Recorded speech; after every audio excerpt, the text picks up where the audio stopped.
Hello and welcome everyone. I'm Tom Bowley, Chief Market Strategist at earningsbeats.com, and this is Trading Places Live. It is Monday, March 29th, 2021, and I'm pre-recording this Trading Places Live for Tuesday, March 30th. Well, it was a pretty interesting day again on Monday. It looked like maybe the NASDAQ was going to make a little bit of a comeback, extending its final hour rally on Friday. Started off strong on Monday, but things turned sour. We did see relative weakness once again on the NASDAQ. We're going to get into all of that in just a minute. As far as the agenda for today goes, we're going to get into that daily market recap. Then we'll get into talking technically, break it down. Going to look at the industrials today. Seasonality for April. We're almost April, believe it or not, so thought it would be a good time to take a look at how the S&P 500 has historically fared during the month of April. Earnings spotlight, and we'll wrap things up with the three you must see. Before we get into any of that, let me take you over to earningsbeats.com, where we do have a free newsletter. It's an Earnings Beats Digest newsletter. We'd love to have you join our community. All you need to do is type in your name, email address, hit that subscribe button, and we will make sure you get added. It is published 3 times a week, Mondays, Wednesdays, and Fridays, typically before the market opens. It's free. So literally no credit card required. You can unsubscribe at any time. We just love to have you join our community. And the way we look at the market, we focus a lot on earnings, relative strength, and using the StockCharts platform. So I think we'll give you some pretty good information as to how we approach the market. Looking at the market on Monday, you can see the Dow Jones Industrial Average actually gained another 98 points. S&P 500 was unable to close at another all-time high, even though the Dow did. Dow was back above 33,000, as you can see. S&P was up near record high territory intraday, but was unable to close at a new high, actually losing 3 points.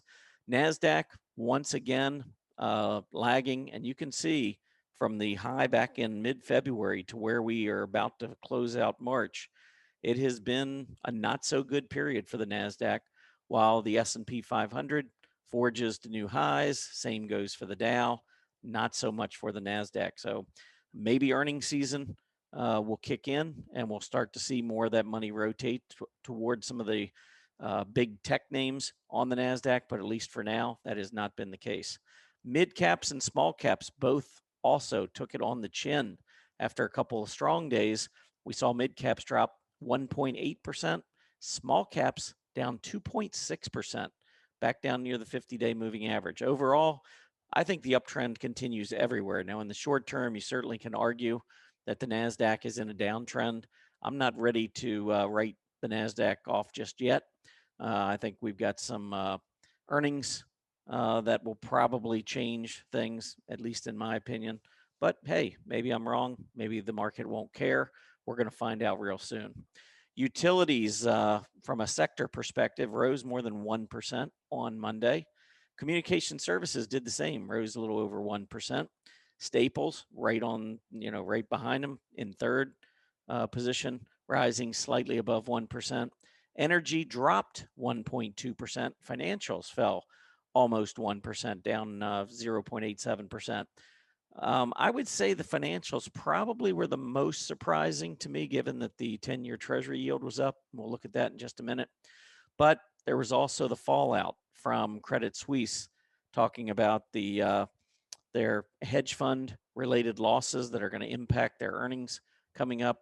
I think that there's still probably a little bit of fallout to go from that, as everyone tries to figure out what kind of impact that might have on some of the other financial institutions. So many of the banks were down on Monday, and that held back the financials despite the 10-year Treasury yield rising. Here is a chart of that 10-year Treasury yield. You can see we rose 6 basis points back to 1.72%. So after that move up to 175, we pulled back to 160, held that rising 20-day moving average, and over the last couple of days bounced back near the recent highs. So it's going to be interesting if 175 is taken out and we continue to push to the upside on the 10-year Treasury yield. That is likely to continue to weigh on the technology group, as that seems to be the latest theme in the market, higher interest rates and a lower technology group. One thing I would point out about this chart is as we're moving up, you can see the last high came with a negative divergence. The PPO was lower. Another high here is probably going to make another negative divergence. So it could be that maybe the 10-year Treasury yield is getting a little bit ahead of itself in the near term. And perhaps as we go into earnings season, we'll see a pullback in the 10-year Treasury yield. And if that's the case, when you get a negative divergence, what I look for is a center line test, or at least maybe start heading that way, and or a 50-day test. Now, a 50-day is all the way down at 136.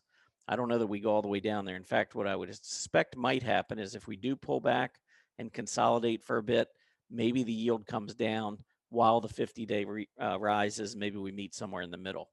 That would certainly be a possibility. But getting ahead of myself, let's see if we do break back out again. And if so, what happens to that PPO? If it does not turn back up and set a new high, then I would suspect the negative divergence will have an impact probably sooner rather than later. And during some sort of a consolidation period or pullback, perhaps that gives technology a chance to begin to make a little bit of a comeback, but we'll see.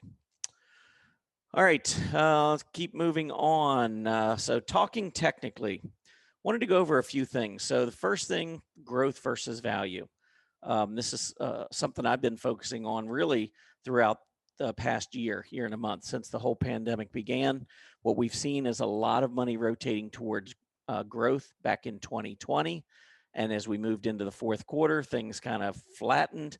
And then late 2020 and into 2021, you can see that we have rolled over, completely favoring the value now, IWD. So when this is rising, the IWF, or the iShares Russell 1000 growth, is outperforming the iShares Russell 1000 value ETF. So it's just comparing the two ETFs, growth versus value. So growth was leading, now growth is lagging. I would look for a couple of things. Number one, when you're in a downtrend, that falling 20-day moving average, I think, becomes somewhat important. And eventually, in order to really rectify the problem, the 20-day needs to move above the 50. So we've got some issues. First, we've got to get the relative price action to move back above the 20 and the 50. And then we've got to get the moving averages to move up. So this isn't going to be something that just literally happens overnight. It's going to take some work here on the part of the bulls in bringing back these growth stocks. On the way up, notice the configuration. For the most part, relative price action remained above the 20, which was above the 50. When we did pull back in May and June, notice the 20 never went below the 50, and we were able to strengthen again and move back up. When we weakened in July, August, same thing. We managed to hold on to the 50-day, turned back up, and that 20 stayed above the 50. It was really in the fourth quarter when we started to see the 20 and the 50. It was a little bit of waffling on that 20, and then we rolled over. And when we rolled over, that was about the time the vaccine news came out, and we've been trending lower since. So I wanted to point that out. Another ratio that I would watch closely is the QQQ relative to the SPY. So the NASDAQ 100 ETF versus the S&P 500 ETF.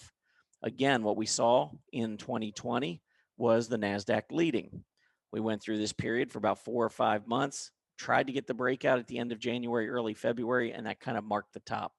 Since then, since mid-February, we've seen the NASDAQ underperforming, moving lower while the S&P and the Dow moved all-time highs. And as a result, we've seen this relative weakness. It was very strong from mid-February through the first week of March. Tried to get a little bit of a bounce, but we're starting to roll back over again. Just like on the IWF IWD, let's watch the 20-day moving average, the 50-day moving average.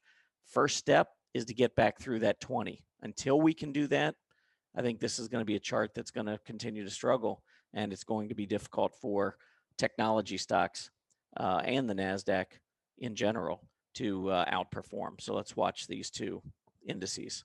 Now, speaking of the major indices, let me pull up the Dow Jones first. And as you can see, we made the breakout back in mid-March above that February high. I don't think it's any question we continue to trend higher on the Dow. I think that's pretty obvious. We've now closed back above the 33,000 level. It seems like we're poised to continue to push higher here on the Dow. The S&P 500, very similar looking chart, moving higher. I think unquestionably we have a nice rally, nice uptrend in play. Just broke out the new highs in mid-March. Unable at this point to get through, but I would expect that we're going to see the S&P 500 moving higher in April. The NASDAQ, and this is where things get a little bit more interesting, because what I was expecting was an ABC correction. There's your A, here's your B, here's your C. But from there, you don't want to lose that C. You want to continue to push back to the upside. Now, as we moved back in March, what I saw was equal highs, so possible neckline, with the left shoulder being this A coming down. The B moved back up, formed the left side of the neckline. The C formed that inverse head. Came back up to the neckline, pulled back, right shoulder. And now what we need is for the NASDAQ to push back up through about 13,600. That would then break out of this bullish continuation pattern. Until we see that, a pattern doesn't confirm until it confirms. So can't really rely on it until we see it confirm, which means we've got to break above that neckline.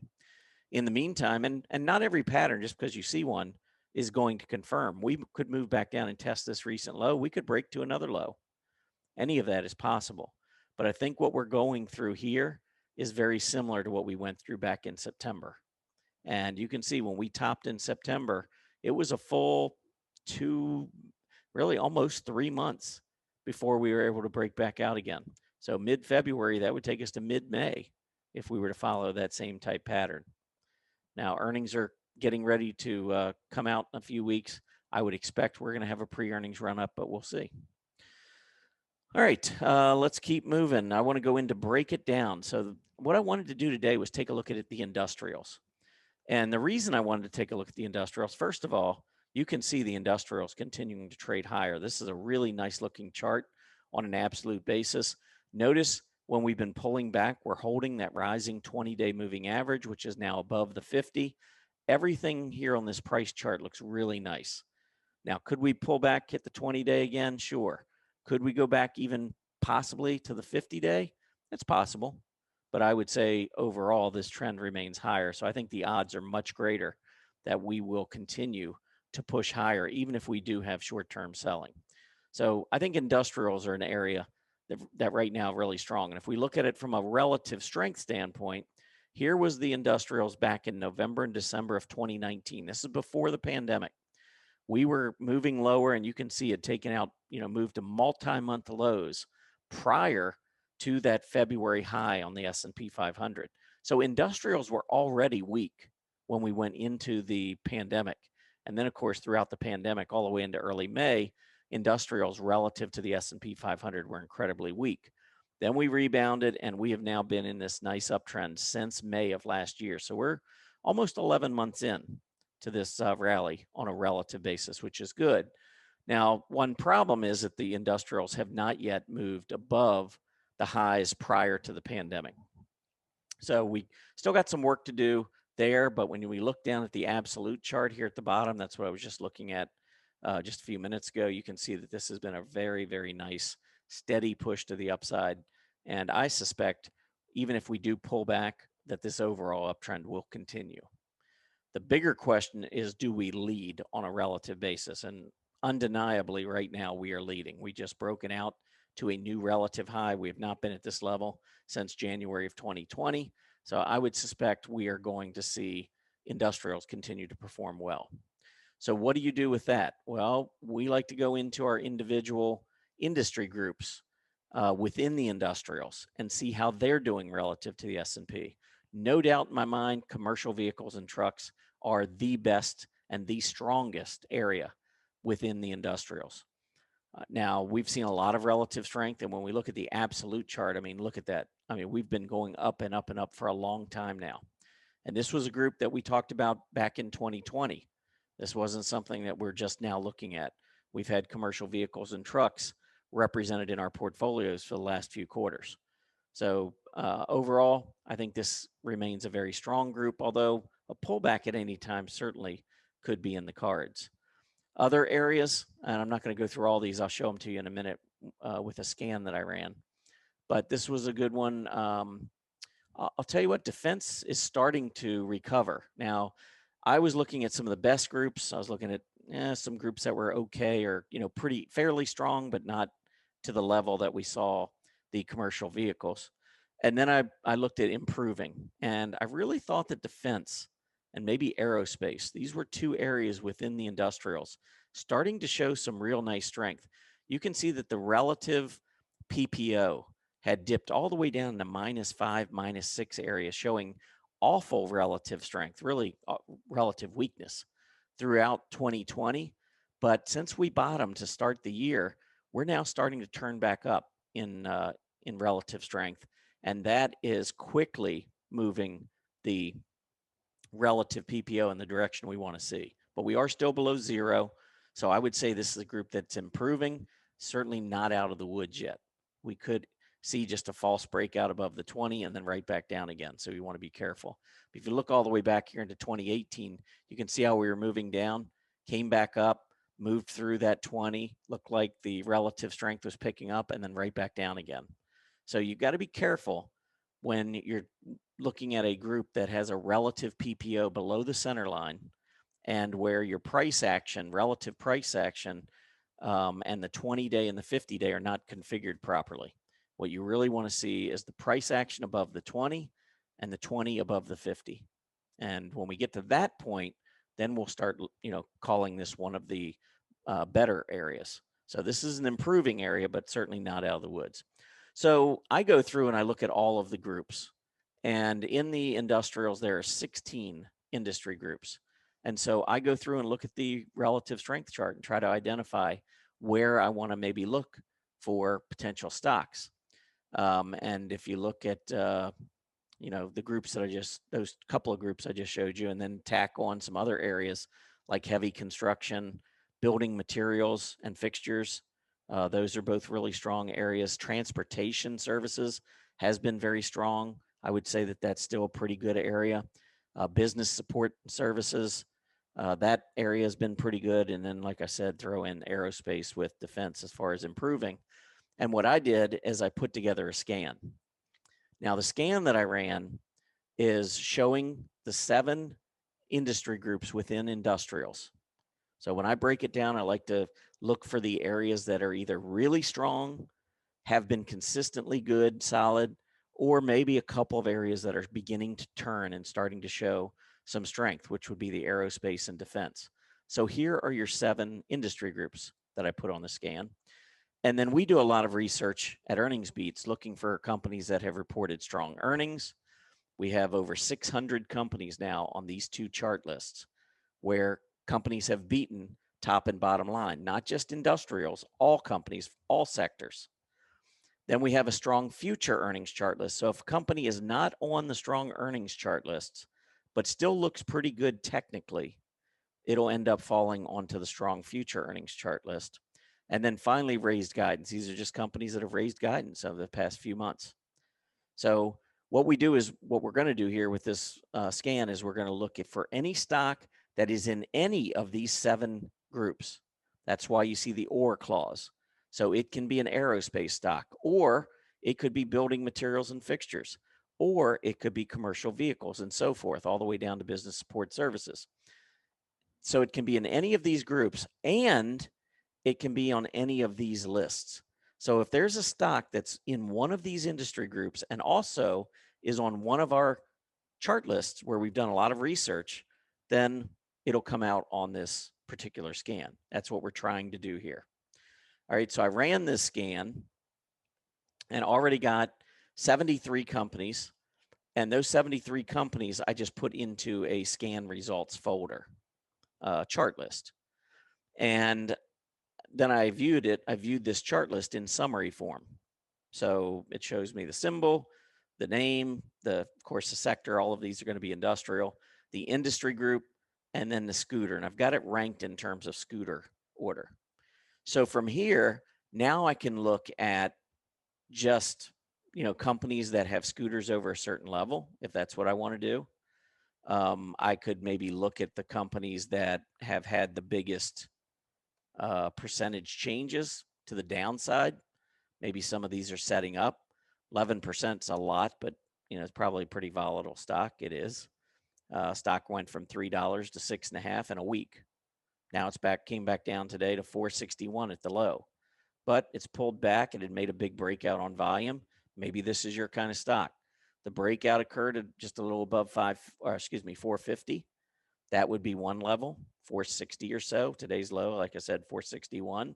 That would be a possible entry point. Also, look for that rising 20-day. If it does fail to hold, say, 450, 460, we could quickly see it move down to the 20-day. It's an extremely volatile stock, not for everyone. Another one, Westport Fuel. Now I'm looking at this. This has been under a lot of pressure since February. Failed to hold gap support, failed to hold the 50-day, failed to hold the prior low in early March. So this one's definitely downtrending. I'd have to see a stock like this move back above the 20-day, so I would look elsewhere. But let's pull up some other ones. Let's see. Commercial vehicle. I want to see this company. Now, this is a stock that broke out above a double top at $35. Went up to 43, put in a reversing black candle. So we gapped up, we failed after a big move up. And now here we are pulling back down to around $35. 50-day moving average coming up from underneath. We were just at 43. So this pullback looks somewhat interesting to me. Accumulation distribution still up near the high. I think overall SHYF looks pretty good, the shift group. So, another one, let's see, what else do we have here? How about Fiverr International? This was a company that done very well. Look at the scooter, only 23 now. So definitely coming back down. Look at the AD line, still fairly close to the high, even though we've now moved to about a 5-month low in price. Seeing a lot more of this with companies. This stock was $330, almost $340 6 weeks ago. Now it's 192. A lot of these leaders have just been sold off, and they're all being lumped together and just being sold.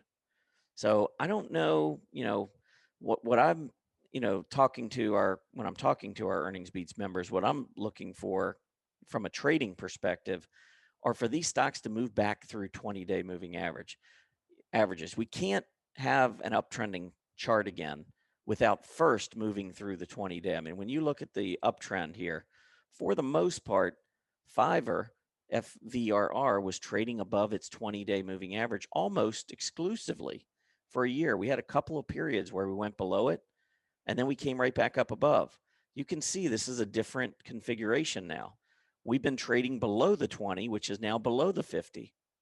And so now it's up to the bulls to get back up above key moving averages. And until that happens, I think you've got to be careful in these stocks in the near term.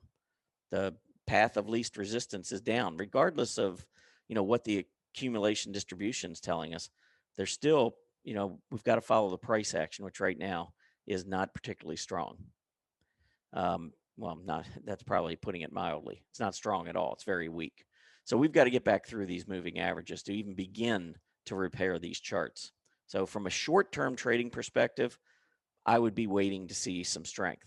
Now, if you're thinking about building positions into weakness for a longer-term position, if you believe in the secular bull market and you believe that growth stocks eventually are going to outperform again, then buying stocks like Fiverr into weakness, that makes sense to me. But you've got to be willing to kind of deal with the losses in, as long as the growth stocks continue to be hit to the downside.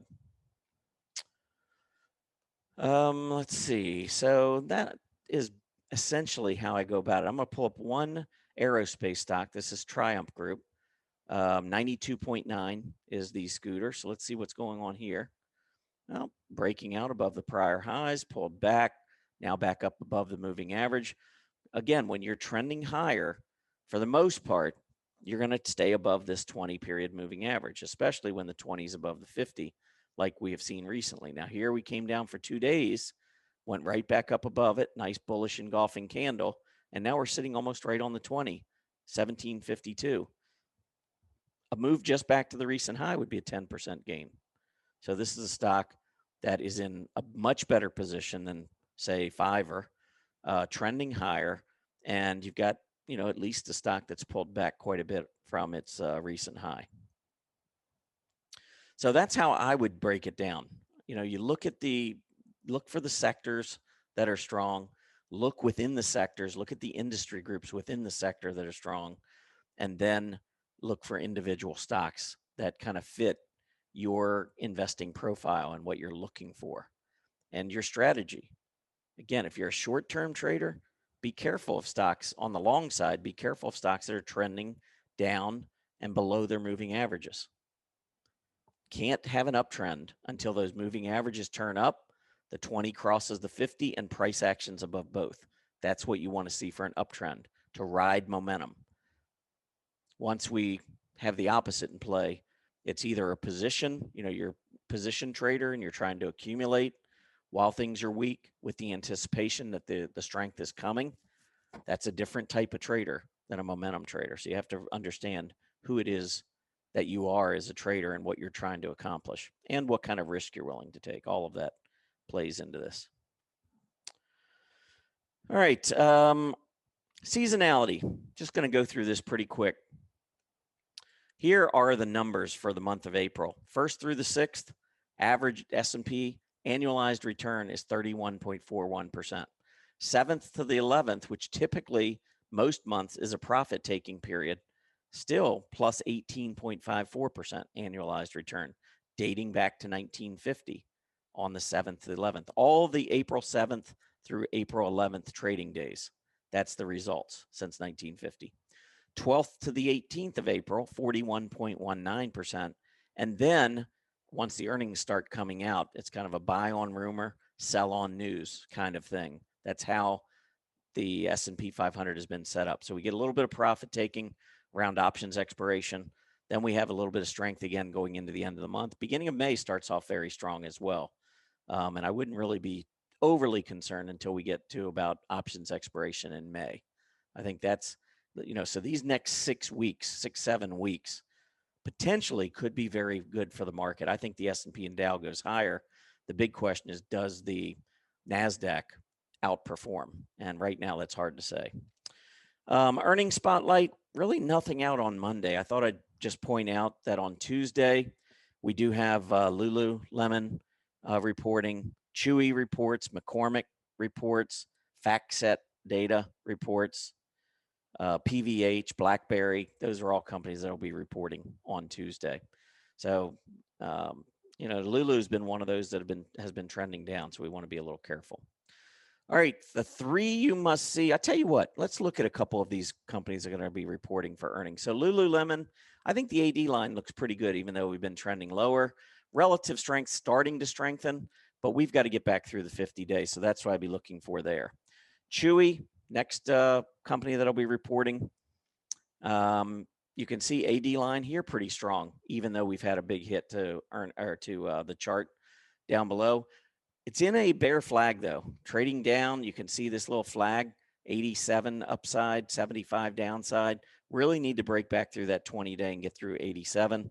And the last one I'll pull up here, how about MKC? This is McCormick. And McCormick, you can see, has moved back up above its moving averages, starting to strengthen. So this is one I'd be okay with. Just use that 20-day as a stop area. All right, that's it for me. Again, hope everybody has a great Tuesday. Take care. Be careful out there. Market continues to be very treacherous, especially in the NASDAQ. Let's wait until we get that reversal started. Everybody have a great Tuesday. Happy trading. Hey, Grayson Rose here with StockCharts. Thank you so much for watching. I hope you enjoyed that video. If you did, consider giving it a like down below, maybe leave us a comment, and if you're new to the channel, you can subscribe at the link up above. We're gonna bring you daily content from an incredible collection of technical analysts and financial experts.